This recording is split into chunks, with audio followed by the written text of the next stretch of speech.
Good morning friends, this is Fahim Ahmad. Welcome to daily vocab by Fahim sir. तो friends, जैसा कि आपको पता है कि मैंने प्रैक्टिस सेशन स्टार्ट कर रखा है, जिसमें मेरा एक चैप्टर आपको कंप्लीट करा दिया गया है। मैंने पहला चैप्टर था हमारा सबसे वो एग्रीमेंट का, जिसमें मैंने आपको एडिक्शन के भी कुछ सेशंस दिए थे। तो आज का हमारा दूसरा चैप्टर स्टार्ट हुआ है एक्टिव एंड पैसिव वॉइस। आपको पता है एसएससी स्टेनोग्राफर चाहिए, इसमें 10 मार्क्स में हमारी वॉइस भी पूछी जाती है। तो इसलिए मैंने दूसरा टॉपिक जो है वो वॉइस का लिया है और बहुत इजी वे में हम वॉइस को पढ़ेंगे। पहले बेसिक टू एडवांस पढ़ेंगे, उसके बाद इससे रिलेटेड में कुछ अलग सेशंस भी लेकर आऊँगा जो प्रीवियस क्वेश्चन पेपर से रिलेटेड हमारी क्वेरीज होंगी। सबसे पहले इसको बेसिक टू एडवांस पढ़ेंगे, ठीक है। तो इस प्रैक्टिस सेशन का ये आज का हमारा 12वां लेक्चर है, ठीक फ्रेंड्स, जिसमें मैं आपको बताने वाला हूँ एक्टिव एंड पैसिव वॉइस को बहुत अद्भुत तरीके से। और सभी तरह के पैसिव आपको यहाँ सिखाए जाएंगे, चाहे वो वर्ब टू बी से रिलेटेड हो, चाहे टेंसेस से रिलेटेड हो, या सेंटेंसेस से रिलेटेड हो, या फिर कोई स्पेशल कंडीशंस हो। सारी की सारी कंडीशंस यहाँ आपको डिस्कस कराई जाएंगी। तो चलिए फ्रेंड्स, इस सेशन को स्टार्ट करते हैं बिना देर किए हुए। तो फ्रेंड्स, मेरी आपसे रिक्वेस्ट है कि जैसे आपने मेरी लास्ट वीडियो में बहुत ज़्यादा प्यार दिया है, मेरी आपसे रिक्वेस्ट है कि आप इस वीडियो को भी आप सभी अपने दोस्तों को शेयर करें ताकि वो भी इसका लाभ उठा सकें। जैसे कि आपको पता है कि लॉकडाउन खत्म होने की कगार पे है और किसी भी टाइम नोटिफिकेशन आ सकता है एसएससी का कि एग्ज़ाम की डेट क्लियर हो सकती है। तो मैं आपसे यही रिक्वेस्ट करूँगा फ्रेंड्स कि आप ज़्यादा से ज़्यादा अपनी प्रैक्टिस को टाइम दें, ठीक है, और मुझसे जुड़े रहें, ठीक है, ताकि आपको कुछ ना कुछ लाभ मिले। क्योंकि ये जो हमारा बैच स्टार्ट किया गया है स्पेशल बैच, तो ये स्पेशली एसएससी को टारगेट करके ही किया गया है। तो फ्रेंड्स, आप जुड़े रहिए, मैं आपको डेली कंटेंट देता ही रहूँगा। चलिए स्टार्ट करते हैं। Let's start. तो आज का ये पहला सेशन है एक्टिव एंड पैसिव वॉइस का, ठीक है, और इस प्रैक्टिस सेशन का 12वां सेशन, ठीक। तो एक्टिव एंड पैसिव वॉइस की अगर हम बात करें गाइस, तो सबसे पहले हमें ये पता होना चाहिए कि एक्टिव सेंटेंस क्या होता है और पैसिव सेंटेंस क्या होता है। तो वो सेंटेंसेस गाइस, या वो शब्दों का समूह जिसमें किसी काम को करने वाला जो डूअर होता है, जो करता होता है, वो डायरेक्ट किसी काम को करता है, तो उसे हम एक्टिव सेंटेंस कहते हैं, एक्टिव वॉइस कहते हैं। और ऐसे सेंटेंसेस जिसमें डूअर दिया हुआ नहीं होता है, जिसमें एक्शन को किया जाता है किसी के द्वारा, किसी के माध्यम से किसी एक्शन को किया जाता है, तो वो कंडीशन कहलाती है हमारी पैसिव वॉइस की। फॉर एन एग्जाम्पल, अगर मैं ये बोलूँ कि तुम्हें अंग्रेजी पढ़ाई जाती है, तो गाइस ये कमेंट बॉक्स में बताएं कि एक्टिव वॉइस होगा या पैसिव वॉइस होगा, ठीक है। एक तो सिंपली ये है कि मैं आपको अंग्रेजी पढ़ाता हूँ, और एक सेंटेंस ये है हमारा कि आपको अंग्रेजी पढ़ाई जाती है। तो ये दोनों ही सेंटेंस को आप कमेंट बॉक्स में बताएं कि एक्टिव कौन सा होगा और पैसिव कौन सा होगा। चलिए स्टार्ट करते हैं। तो सबसे पहले हम ये सीखेंगे गाइस कि किन किन कंडीशंस में हम एक्टिव वॉइस से पैसिव सेंटेंस बना सकते हैं। जैसे मैं ये हेडिंग लिख रखा है कि the conditions in which active voice can be change into passive voice, यानी वो कंडीशंस जिसमें एक्टिव वॉइस को पैसिव वॉइस में कन्वर्ट नहीं किया जा सकता, ठीक है। वो कौन कौन सी कंडीशंस होती हैं? सबसे पहली कंडीशन होती है हमारे गाइस, अगर हम बात करें पहली कंडीशन की, सबसे पहली कंडीशन होती है हमारे इंट्रांसिटिव वर्ब। इंट्रांसिटिव वर्ब क्या होती है गाइस?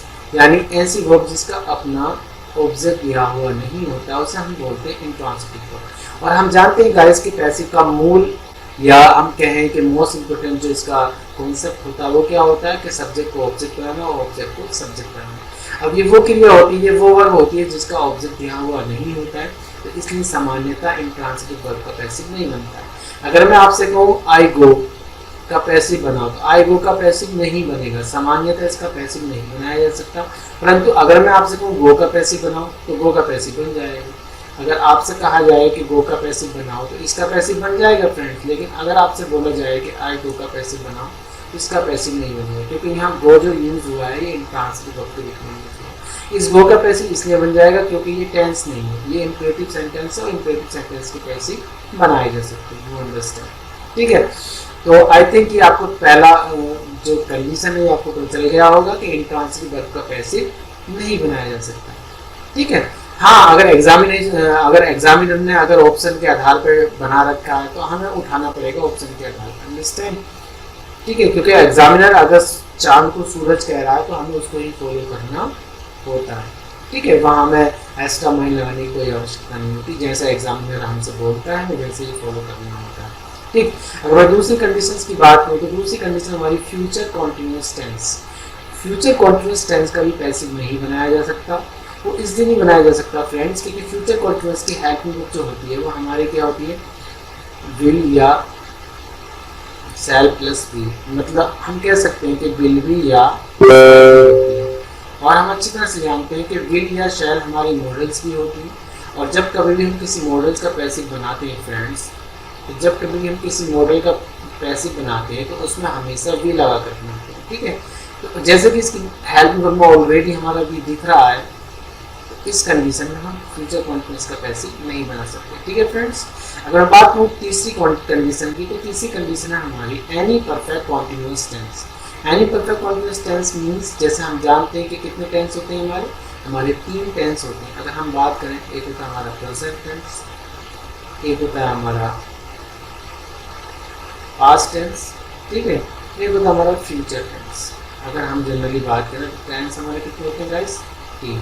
हम किसी भी एक्शन को 3 काल में कर सकते हैं। वो हमारे हैबिचुअल एक्शन में हो सकते हैं, हमारे कॉन्टिन्यूस काल और कॉन्टिन्यूस कंडीशन में हो सकते हैं, परफेक्शन को शो करने के लिए हो सकते हैं, और किसी काम को समय के साथ जारी रखने के लिए भी किए जा सकते हैं। वो हमारे कहलाते हैं टेंस। ठीक है, अगर हम बात करें गाइस प्रेजेंट की, किसी प्रेजेंट कॉन्टिन्यूस टेंस की, तो ऐसी कंडीशन में इसके बाद अगर हमारा हैज़ या हैव बीन आएगा तो वो कंडीशन कहलाती है हमारी प्रेजेंट परफेक्ट कॉन्टिन्यूस टेंस की। ठीक है, अगर गाइस अगर हैड के बाद बीन आता है तो ये कंडीशन कहलाती है हमारी पास्ट परफेक्ट कॉन्टिन्यूस की। और अगर हम बात करें फ्रेंड्स कि विल या शैल प्लस हैव बीन, तो ये कंडीशन कहलाती है हमारी फ्यूचर परफेक्ट कॉन्टिन्यूस की।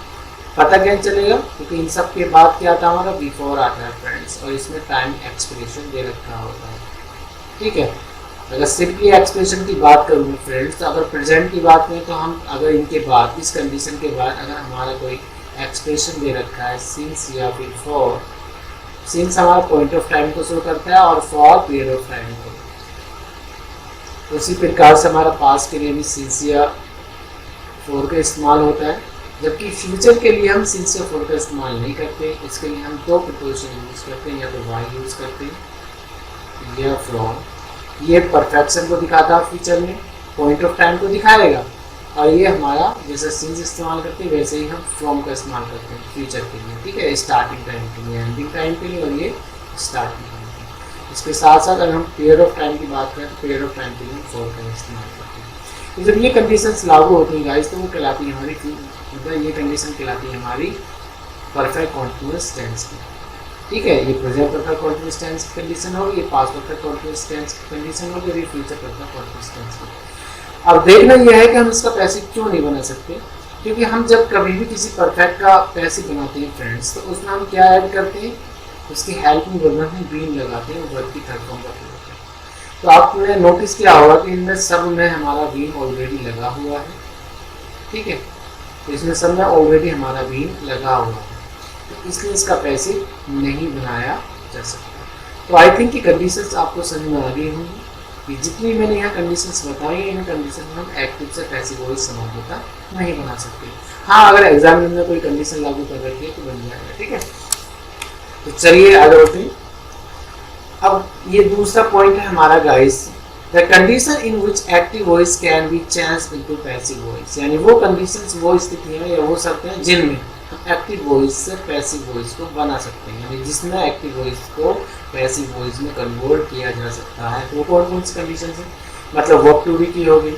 वर्ब टू बी में हम यहाँ verb to be with complement के साथ भी पढ़ेंगे, विदाउट कॉम्प्लीमेंट के साथ भी पढ़ेंगे, इनके पैसिव कैसे बनते हैं ये चीज़ हम सीखेंगे। सामान्यतः किसी बुक में दिए हुए नहीं है, ठीक है, लेकिन एग्जाम में पूछ लिए जाते हैं, तो यहाँ डिस्कस करेंगे। इसके साथ साथ टेंसेस के पैसिव कितने सेंटेंसेस में बनते हैं, जैसे कि हम जानते हैं अगर हम पैसिव की बात करें तो पैसिव में हमारे 3 प्रकार के सेंटेंसेस यूज होते हैं, जबकि टेंसेस में 2 प्रकार के सेंटेंस यूज होते हैं। तो इसमें हम टेंस के अगर हम वॉइस की बात करें तो टेंसेस के हम वॉइस कंप्लीट पढ़ेंगे, कितने सेंटेंसेस टेंसेस के साथ इस्तेमाल होते हैं उनके सभी के वॉइस भी हम यहाँ पढ़ेंगे। टेंस नो सेंटेंस में अंतर होता है, ठीक है, ये ध्यान रखनी है। टेंस के साथ कितने सेंटेंस इस्तेमाल होते हैं? 2 प्रकार के, असर्टिव और इंटरोगेटिव। जबकि वॉइस में कितने प्रकार के सेंटेंसेस की वॉइस बनती है? 3 प्रकार की। किस किस की बनती है फ्रेंड्स? असर्टिव सेंटेंस की, इंटरोगेटिव सेंटेंस की और इंपरेटिव सेंटेंस की। जबकि अगर हम नरेशन की बात करें तो नरेशन में 5 प्रकार के सेंटेंसेस यूज किए जाते हैं। कौन कौन से? असर्टिव, इंटरोगेटिव, इंपरेटिव, एक्सक्लेमेटरी और ऑपरेटिव। ये पांचों के पांचों प्रकार हमारे नरेशन में पूछे जाते हैं, लेकिन वॉइस में हमारे 3 प्रकार के सेंटेंस इस्तेमाल होते हैं, ठीक है। तो हम यहाँ टोटल पढ़ेंगे, वर्ब टू बी की वॉइस भी पढ़ेंगे, टेंसेस की वॉइस भी पढ़ेंगे, इंपरेटिव सेंटेंस की पढ़ेंगे, मॉडल्स की भी पढ़ेंगे। इट्स से रिलेटेड हमारे जितने भी कॉन्सेप्ट होते हैं, इट्स चाहे वो हमारे जीवन के साथ हो, इंफिनिटिव के साथ हो, इनके सभी के हम वॉइस में हम सीखेंगे सारी कंडीशंस। देयर से स्टार्ट होने वाले सेंटेंस की कैसे कैसे बनती है वो भी हम यहाँ सीखेंगे, और डबल क्लॉजेज वाले भी हम यहाँ सीखेंगे। जो भी स्पेशल कंडीशंस लागू होंगी उनकी सबके वॉइस में हम सीखेंगे, ठीक है। तो गाइस सबसे पहली हेडिंग लिए मैंने वर्ब टू बी का वॉइस किस तरह से बनता है, ठीक है। तो आज के सेशन में हम स्पेशली वर्ब टू बी को यहाँ डिस्कस करने जा रहे हैं कि वर्ब टू बी का हम कैसे किस तरह से बनाते हैं। तो verb to be with complement, तो पहला हेडिंग लिखा हुआ है verb to be with complement. Verb to be का मतलब वी का मतलब क्या होता है फ्रेंड्स? अगर हम वी की बात करें सिंपली तो वी में हमारा is and are, was were, या फिर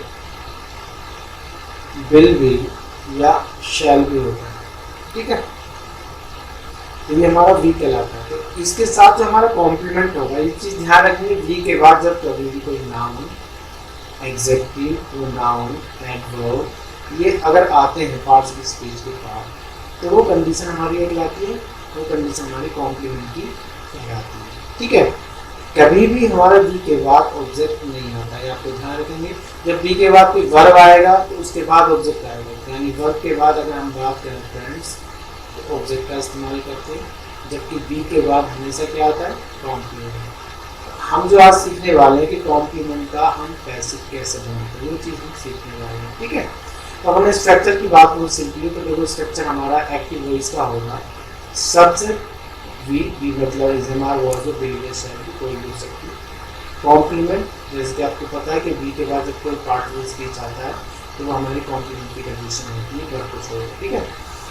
इसके साथ साथ इनके बाद क्या रहा? फिर देखो इन्फिनिटिव आ रहा, उसके बाद ऑब्जेक्टिव, वर्ब के बाद क्या था हमारा? ऑब्जेक्ट। ये एक्टिव वॉइस। अब इसका हम कैसे बनाएंगे? इसका ऐसी कंडीशन में कॉम्प्लीमेंट तक का पार्ट हम पूरा सेम वैसा का वैसे, ठीक है।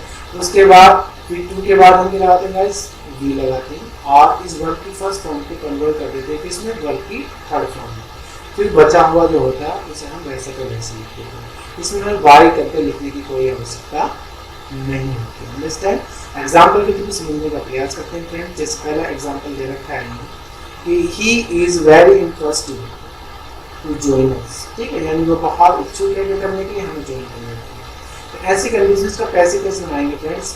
यानी ही इज वेरी इंटरेस्टिंग को बिल्कुल सेम वैसा का वैसे रखेंगे, ही इज वेरी इंटरेस्टिंग। उसके बाद टू भी लगाकर और ज्वाइन की क्या कर देंगे? थर्ड फॉर्म लगाएंगे, ज्वाइन, इसको वैसे का वैसे, ठीक है। तो गाइज आई होप ये सेंटेंस आपको इजली समझ में आ गया होगा। Let's move to next sentence. अगर मैं और एग्जांपल्स की बात करूँ फ्रेंड्स, जैसे अगर मैं ये बोलूँ, देखो अगर मैं बोलूँ कि शी इज वेरी हैप्पी, वो बहुत खुश है, क्या करते कि सी मी, मुझसे मिलकर या मुझे देखो, ठीक है।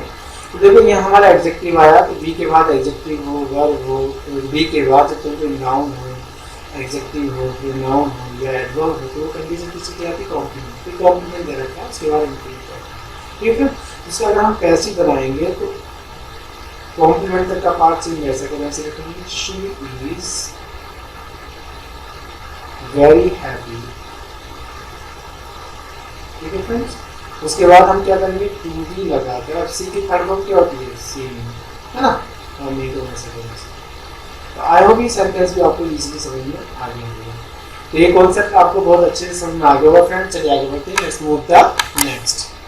तो गाइस अगले अगर मैं कॉन्सेप्ट की बात करूँ तो अगला कॉन्सेप्ट है हमारा विदाउट कॉम्प्लीमेंट, मतलब जब कभी भी के बाद इनफिनिटिव आए डायरेक्ट, इसके बाद कोई कॉम्प्लीमेंट ना आए, डायरेक्ट क्या है हमारा? इनफिनिटिव आए, तो इसका कैसे हम किस तरह से बनाते हैं? तो अगर मैं एक्टिव स्ट्रक्चर की बात करूँ तो क्या होगा फ्रेंड्स, सब्जेक्ट रखते हैं, वी रखते हैं, वी क्या हमारा इजमाल वाज विल बी और शैल बी, तो उसके बाद हम इंफिनिटिव टू रखते हैं और फिर ऑब्जेक्ट। तो ऐसी कंडीशंस का हम पैसिव कैसे बनाते हैं गाइस, इस ऑब्जेक्ट को हम सब्जेक्ट के स्थान पर लेके जाते हैं, ठीक है। तो इस ऑब्जेक्ट को हम कहाँ लेके आते हैं, सब्जेक्ट के स्थान पर, फिर इस बी को रख देते हैं इजमाल was will be shall be को अकॉर्डिंग टू सब्जेक्ट, फिर टू भी लगाकर इस वर्ब की फर्स्ट फॉर्म को वर्ब की थर्ड फॉर्म में कन्वर्ट कर देते हैं, फिर लिखते हैं फ्रेंड्स हम बचा हुआ, ठीक। और उसके बाद जो हमारा सब्जेक्ट होता है इसे हम कहाँ ले जाते हैं, ऑब्जेक्ट की तरफ, ठीक है। तो इस सब्जेक्ट को हम क्या बता देते हैं, ऑब्जेक्ट, ठीक। एग्जाम्पल को समझने का प्रयास करते हैं। Let's take an example to understand better, like that. जैसे मैंने यहाँ एग्जांपल लिखा है फ्रेंड्स, अगर मैं ये बोलूँ कि I am to teach you English, ठीक है। जैसे मैंने सेंटेंस लिखा कि आज मुझे तुम्हें अंग्रेजी पढ़ाना है, तो इसका जो पैसिव है दो तरह से बन जाएगा, क्यों, क्योंकि इसमें दो ऑब्जेक्ट दे रखे हैं, एक दे रखा हमारा इनडायरेक्ट ऑब्जेक्ट और एक दे रखा डायरेक्ट ऑब्जेक्ट। तो एग्जाम में कभी कभी ये करता है इनडायरेक्ट ऑब्जेक्ट, मतलब डायरेक्ट ऑब्जेक्ट को पहले रख देता है, इनडायरेक्ट को बाद में, ठीक है। अब मैं यहाँ दोनों तरह से आपको पैसिव बना कर दिखाऊंगा। मान लो कि मैं पहले सबसे पहले इनडायरेक्ट ऑब्जेक्ट को लाया, कॉन्सेप्ट जो होता है फ्रेंड को हमारा हमेशा ध्यान रखना, वर्ब के बाद में जो आया हुआ ऑब्जेक्ट होगा वो चाहे डायरेक्ट हो या इनडायरेक्ट, तो उसको हमें पहले उठाना चाहिए। कैसे हमारा दो तरह से मिलेगा, ठीक है। तो अगर हम इसकी बात करते हैं तो इस वर्ब के बाद हमारा क्या है, यू, तो यू को हम यहाँ सब्जेक्ट बना देंगे, यू को सबसे, ठीक। हमें पता है कि यू के साथ क्या आएगा, हमारा आर आएगा, ठीक है, आई के साथ क्या आएगा। उसके बाद फ्रेंड्स हम क्या रखते हैं, टू बी, और टीच की थर्ड फॉर्म क्या हो जाती है फ्रेंड्स, टॉक, ठीक। बचा हुआ क्या रेस्ट हमारा, इंग्लिश, इंग्लिश को वैसे पे वैसे लिखते हैं, अंडरस्टैंड। टाइमिंग है जो हमेशा कहाँ पे हमारी लास्ट में, तो हम इस सब्जेक्ट को आई को यहाँ क्या बना देंगे, ऑब्जेक्ट, तो क्या हो जाएगा हमारा, मीन हो जाएगा, ठीक है। एक चीज ध्यान रखेंगे कि 80% वर्ब्स हमारी ऐसी होती हैं जो कि उसके वाई को फॉलो करती हैं, जबकि 20% ऐसी वर्ब्स होती हैं हमारी, 80% कैसी वर्ब होती हैं जो लास्ट में वाई को फॉलो करती हैं, और 20% ऐसी वर्ब्स होती हैं जो इनको, ऑन को, ठीक है, अन्य प्रिपोजिशंस को लेती, चाहे विद ले, ठीक है, बहुत सारे अन्य प्रिपोजिशंस होते हैं, इनको भी ले लेती हैं, फॉर भी ले लेती हैं, ठीक है। तो ये आप ध्यान रखेंगे, लेकिन टीच क्या लेती है, वाई लेती है, वाई लगा। उसके बाद हमारा टाइम में क्या है, हम लास्ट में ऐसे करना चाहिए, ठीक है। तो ये हमारा बिल्कुल सही तरीके से पैसिव बन गया फ्रेंड्स। अब हम बात करें तो मैंने बोला था कि अभी इसका कि हम दो तरह से इसका पैसिव बना सकते हैं, देखो दूसरी तरह से भी इसका पैसिव कैसे बना। मान लो यहाँ पे मैंने इसके तुरंत बाद उठाया, तो कैसा ऑब्जेक्ट दिया था हमारा, ये था हमारा गाइस इनडायरेक्ट। अगर मैं यहाँ से डायरेक्ट को पहले उठाता हूँ, मान लो कि मैं पहले इंग्लिश को उठा लेता हूँ, ठीक है। अब हम पता है गाइस कि इंग्लिश सिंगुलर है, तो ओपन नाउन है, तो इसमें इज आ जाएगा, इंग्लिश इज टू बी, फिर इसकी थर्ड फॉर्म क्या हो जाएगी हमारी, टोल्ड हो जाएगी, ठीक है। बचा हुआ क्या हमारा यू।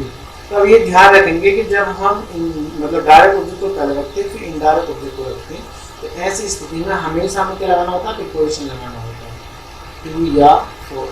जब सेंटेंस में के लिए का मीनिंग होता है तो हम फॉर लगाते हैं, अन्यथा टू लगाते हैं। तो यहाँ के लिए का मीनिंग नहीं है तो हम क्या लगाएंगे, टू, फिर क्या लगाएंगे गाइस हम, ठीक है। उसके बाद फिर हम सब्जेक्ट को जब यहाँ ऑब्जेक्ट बनाएंगे तो इससे पहले वाई लगा देंगे और टाइम लास्ट में, ठीक है। आई होप गाइस ये कॉन्सेप्ट भी आपको अच्छे से समझ में आ गया होगा, ठीक है। चलिए आगे बढ़ते हैं, नेक्स्ट और एग्जांपल ले लेते हैं friends. Let's take more examples to understand better, like that. जिसमें अगर मैं और एग्जांपल लेना चाहूँ तो और एग्जांपल हो जाएंगे हमारे। सिंपली अगर मैं ये बोलूँ she is to help me my brother। तो मैंने यहाँ बोला कि उसे मदद करनी है किसकी, मेरी और मेरे भाई की, ठीक। तो अगर मैं इसका पैसे बनाऊंगा फ्रेंड्स तो ऐसी कंडीशन में हमें क्या उठाना पड़ेगा, ये पूरा उठाना पड़ेगा क्योंकि एंड से जोड़ा गया है तो हमें पूरा उठाना पड़ेगा, ठीक है। तो इस मी का क्या हो जाएगा हमारा यहाँ आय हो जाएगा, ठीक।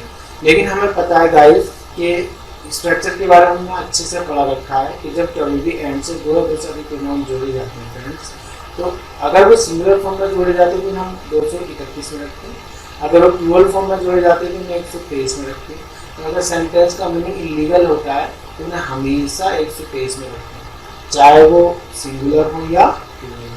ठीक है, तो जब हम इसको सब्जेक्ट के फॉर्म में लिखेंगे गाइस, तो इस कंडीशन में हम पहले थर्ड को रखेंगे क्योंकि सिंगुलर है दोनों। ठीक है, बाद में फर्स्ट को। तो क्या आ जाएगा, पहला आएगा हमारा माय ब्रदर। ठीक है, उसके बाद एंड, और यहाँ मी का क्या हो जाएगा, आई हो जाएगा। ठीक है, अब ये सब्जेक्ट हमारा प्लूरल फॉर्म में हो गया, तो यहाँ क्या लगाएंगे गाइस, आर लगाएंगे। अब ये बस समझना कि आई के साथ एम आएगा, सब्जेक्ट हमारा पूरा है तो ये प्लूरल फॉर्म में, तो क्या लगाएंगे हम, आर लगाएंगे। ठीक है, फिर टू बी और हेल्प की थर्ड फॉर्म क्या होती है फ्रेंड्स, हेल्प। ठीक है, बाय। आई होप ये सेंटेंस भी इसलिए समझ में आ गया। इसके साथ साथ एक कॉन्सेप्ट और होता है जो हमारा इसी की तरह होता है, आपने सिंपली देखा होगा, has to, have to, will have to, सब। ठीक है, तो अगर मैं उसके एक्टिव स्ट्रक्चर की बात करूँ फ्रेंड्स, तो उसका एक्टिव स्ट्रक्चर हमारा, मैं यहाँ लिख देता हूँ उसका। ठीक है, तो उसका एक्टिव स्ट्रक्चर होगा हमारा, सबसे पहले हम सब्जेक्ट रखते हैं। ठीक, मैं तीनों एक साथ लिख देता हूँ। अगर मैं प्रेजेंट की बात करूँ तो क्या हो जाएगा हमारा, हैज या हैव। पास्ट की बात करूँ तो क्या हो जाएगा, है। और अगर फ्यूचर की बात करूँ तो फ्रेंड्स क्या हो जाएगा, विल या शैल प्लस है। एक चीज़ में कॉमन होती है, वो क्या होता है फ्रेंड्स, हमारा टू क्या होगा, इसमें कॉमन होगा, फिर वर्ब की फर्स्ट फॉर्म, फिर ऑब्जेक्ट। तो एक तरीके से मैं ये कह सकता हूँ, ये इसका सब्स्टिट्यूट होता है फ्रेंड्स। अगर हम किसी सेंटेंस को इस तरह से लिख रहे हैं तो इसी सेंटेंस को हम इस तरह से लिख सकते हैं। अगर मैं इसके पैसिव वॉइस की बात करूँ तो इस ऑब्जेक्ट को हम यहाँ सब्जेक्ट बनाते हैं फ्रेंड्स, ऑब्जेक्ट को क्या बनाए थे, सब्जेक्ट। फिर उसके बाद फिर ये सेम कंडीशन जो भी मैंने लिखी है, सब्जेक्ट के हिसाब से हैज या है, फिर पास्ट होता तो है, और फ्यूचर होगा तो विल या शैल प्लस है। ठीक है, उसके बाद टू कॉमन ही होता है, बी लगाकर फ्रेंड्स वर्ब की कौन सी फॉर्म कर देते हैं, बी थ्री, फिर बचा हुआ लिखते हैं। ठीक, उसके बाद जनरली हमारा क्या था, पोजिशन बाई, तो 80% वर्ब बाई को फॉलो करती हैं।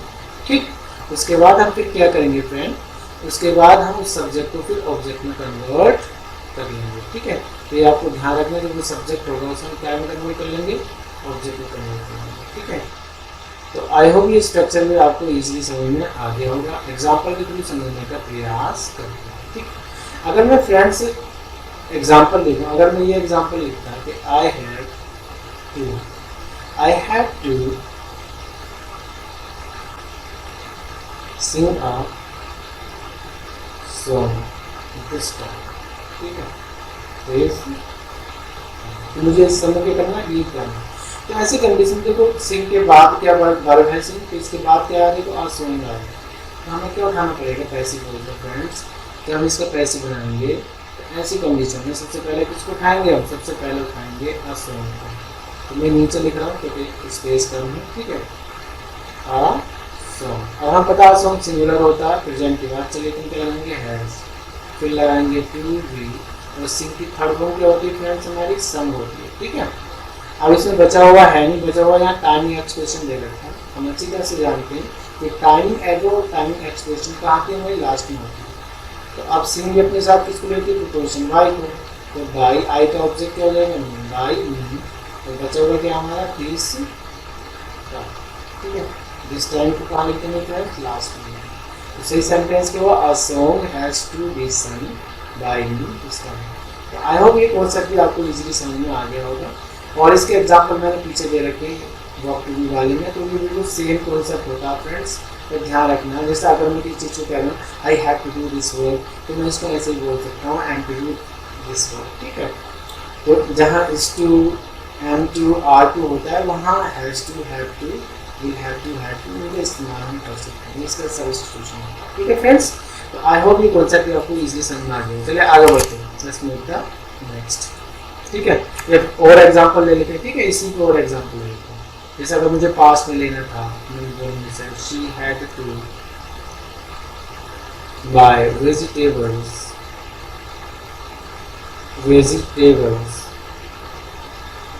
From market last day. ठीक है, तो ये एक्टिव सेंटेंस हो गया। अगर मैं इसको पैसे में कन्वर्ट करूँ फ्रेंड्स, तो देखो हमारे वर्ब के बाद क्या है, वर्ब के बाद हमारे वेजिटेबल्स, तो यहाँ उठाना पड़ेगा मुझे क्या, vegetables.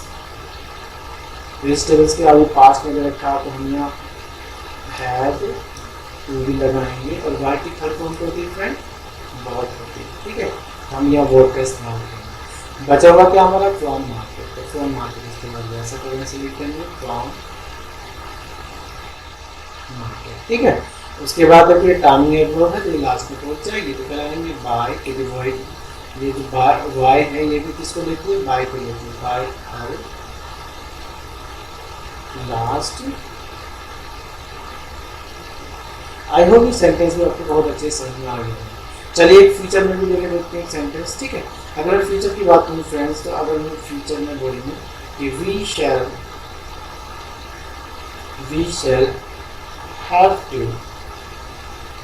have to punish those students tomorrow, ठीक है फ्रेंड्स। तो ये हमारा टाइम आ गया फ्यूचर में। तो अगर मैं इसका पैसिव बनाऊँ तो सिंपली पनिश के बाद क्या रखा हुआ था, तो those students, हम those students को पहले उठा लाएंगे, those स्टूडेंट्स।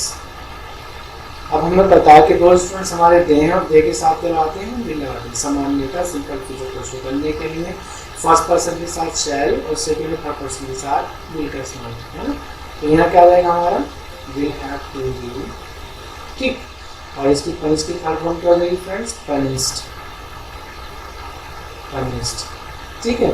ये टाइमिंग एडवर्ब है तो लास्ट में पहुंच जाएगी, पनिश के अपने साथ करेगी Y S.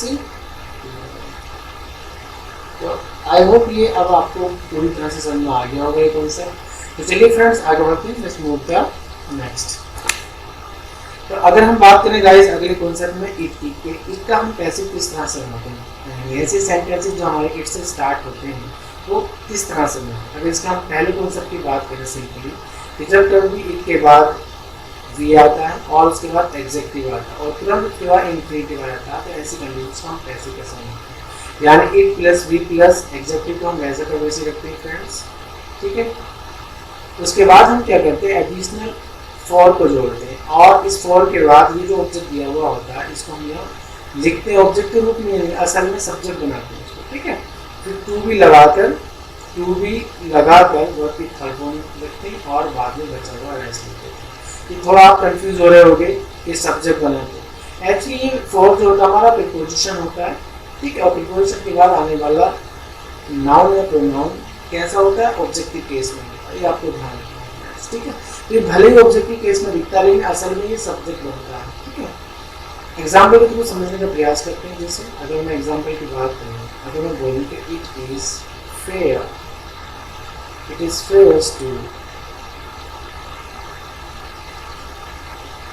Speak the truth, ठीक है।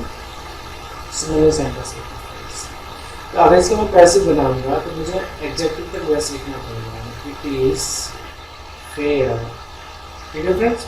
अब जब मैं यहाँ इस ऑब्जेक्ट को इधर लेके आऊंगा तो इससे पहले मुझे क्या लगाना होगा, फॉर लगाना होगा। इस फॉर के बाद मुझे ये द ट्रूथ पहले लिखना होगा, ठीक है फ्रेंड्स। उसके बाद फिर टू भी लगाकर इस वर्ब की क्या करते हैं, थर्ड फॉर्म कर देंगे। स्पीक की थर्ड फॉर्म क्या होती है, स्पोक, ठीक है। ये सेंटेंस आपको इजी समझ में आ गया। और लेकिन sentence, let's take more examples to understand better, like that. जैसे it is necessary to study English, ठीक है। मैंने जैसे यह लिखा कि it is necessary to study English here, तो इसका अगर कैसे बना हुआ फ्रेंड्स, ऐसी कंडीशन में इट इज़ नेसेसरी मैं वैसे तो वैसे रखूँगा, ठीक है। उसके बाद फ्रेंड्स मुझे फॉर लगाना होगा और ये जो इंग्लिश दे रखा है इस इंग्लिश को मैं यहाँ फॉर के बाद, ठीक है। फिर टू बी लगा कर वर्ब की जगह देंगे थर्ड फॉर्म, स्टडी की थर्ड फॉर्म जो हो जाएगी आज स्टडी हो जाएगी। ठीक है, वाई को यहाँ से रिमूव करके आई में कन्वर्ट कर देंगे, वाई को आई दे देंगे। ठीक है सर, तो क्या हो जाएगा हमारा स्टडीड हो जाएगा, और बचा हुआ क्या हमारा हियर, वैसे करने से तो सही सेंटेंस क्या होगा हमारा friends, it is necessary for English to be studied here. I hope guys ये कॉन्सेप्ट भी आपको इजीली समझ में आ गया होगा। चलिए आगे बढ़ते हैं इसमें नेक्स्ट। तो गाइस इसके अगले कॉन्सेप्ट की बात करते हैं इट के। मान लो कि अगर इट में हमारा it plus V plus adjective दे रखा हो, लेकिन उसके बाद फॉर दे रखा और ऑब्जेक्ट दे रखा हो। ये जो असल में ऑब्जेक्ट होता है ये सब्जेक्ट होता है फ्रेंड्स, ये डूअर होता है। क्या होता है, डूअर, जो इस एक्शन को करता है, और इस एक्शन का ये क्या होता है हमारा ऑब्जेक्ट होता है। ठीक है, ये आपको ध्यान रखना। तो जब इसका पैसिव बनाएंगे फ्रेंड्स तो एडजेक्टिव तक का पार्ट सेम लिखेंगे, फिर फॉर लगाएंगे जैसा यहाँ हमारा फॉर लिखा हुआ है। अब यहाँ क्या करेंगे, हमारा फर्स्ट वाला है और ये हमारा सेकेंड वाला ऑब्जेक्ट है। तो गाइस ये आपको ध्यान रखना, इस फॉर के बाद कौन से ऑब्जेक्ट को निकालना है, मतलब ये फर्स्ट है, एक क्वेश्चन में से बोल सकते हैं, और ये हमारा सेकेंड। तो जो सेकेंड वाला है उसको हम कहाँ ले आएंगे, फर्स्ट वाले के स्थान में। ठीक है, और फर्स्ट वाले कहाँ ले जाएंगे, सेकेंड वाले के स्थान। ओके, तो ये आपको ध्यान रखना, फर्स्ट वाले को सेकेंड वाले के स्थान पे और सेकेंड वाले को फर्स्ट वाले, यानी अदली बदली कर देंगे। इस ऑब्जेक्ट को सब्जेक्ट के स्थान पर रख देंगे डूअर के, और इस डूअर को यहाँ ऑब्जेक्ट के स्थान पर। ठीक है, एग्जाम्पल के थ्रू समझने का प्रयास करते हैं गाइस, एग्जाम्पल समझते लाइक दैट। अगर मैं ये बोलूँ फ्रेंड्स कि इट इज नेसेसरी टू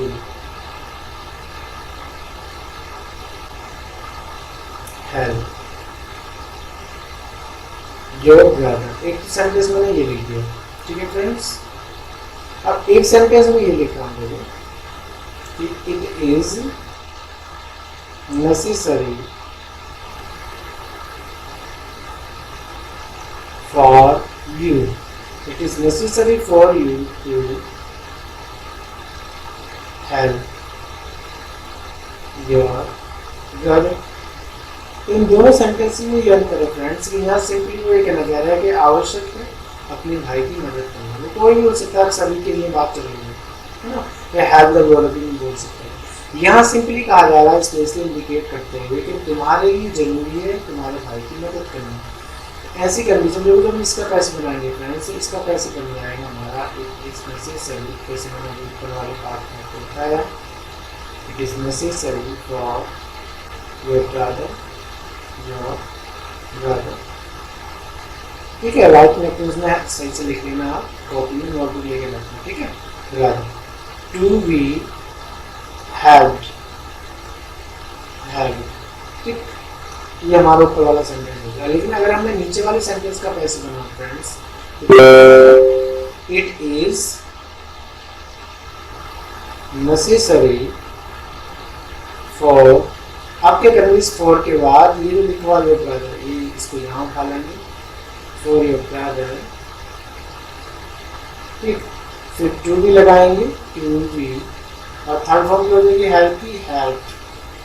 ठीक, फिर बाय लगाएंगे, और ये जो यू लिखा हुआ है ऑब्जेक्ट की केस में, यहाँ क्या रहेगा हमारा, ये डूअर है यहाँ, लेकिन यहाँ ऑब्जेक्ट बना के लिखेंगे, और यू का ऑब्जेक्ट हमारा यू होता है। ठीक है, बाय यू लिखा डालेंगे, बाय यू।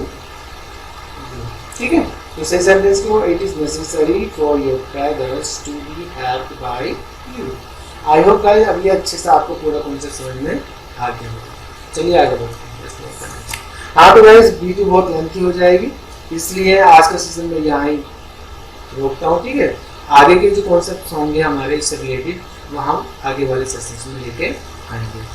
तो अगर आपको ये सेशन पसंद आया हो फ्रेंड्स तो इस वीडियो को लाइक करें, शेयर करें, और अपने दोस्तों को ये शेयर करना ना भूलें। ठीक है, ज़्यादा से ज़्यादा इस वीडियो को आप अपने दोस्तों के साथ शेयर करें, और अगर अभी भी आपने चैनल को सब्सक्राइब नहीं किया तो गाइस इस चैनल को सब्सक्राइब करना ना भूलें। चलिए मिलते हैं अगली वीडियो में, बाय, सी यू।